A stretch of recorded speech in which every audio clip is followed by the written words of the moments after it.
পূর্বযুগের উম্মতের মধ্যে অনেক ভালো ভালো লোক অতিক্রম করে গিয়েছেন। এরূপ একটি ঘটনা বর্ণনা আছে। একজন লোক তার বাড়ি বিক্রি করেছিল। ক্রেতা বাড়ি দখল করার পর সেখানে সোনা ভর্তি একটি কলস দেখতে পেল। তখন সে কলসটি নিয়ে পূর্বের মালিকের কাছে গিয়ে বলল, ভাই, আপনার কলস ফিরিয়ে নিন, কলসটি আমি আপনার বাড়িতে পেয়েছি। বিক্রেতা বলল, আমি তো আপনার কাছে বাড়ি বিক্রি করে দিয়েছি, সুতরাং কলসটি আমার হয় কিভাবে? বাড়ি আপনি ক্রয় করেছেন, সুতরাং বাড়ি আপনার, কলসও আপনার। লোকটি বলল, তা হয় না, আমি বাড়ির জন্য টাকা দিয়েছি, কিন্তু কলস ভর্তি স্বর্ণের জন্য কোনো টাকা দিইনি, সুতরাং স্বর্ণ ভর্তি কলস আপনারই হবে। অতঃপর আইনত কলসটি জারি হোক।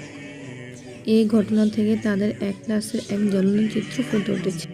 বস্তুত আমাদেরও ওইরূপ হতে হবে, তাহলে আমাদের মধ্যে কোনো গীবত বা পরনিন্দা থাকবে না, ঝগড়া বিবাদ থাকবে না, মামলা মোকদ্দমা থাকবে না, শুধু থাকবে পরস্পর ইখলাস ও ভালোবাসা আর আল্লাহর রহমত ও অফুরন্ত প্রবাহ।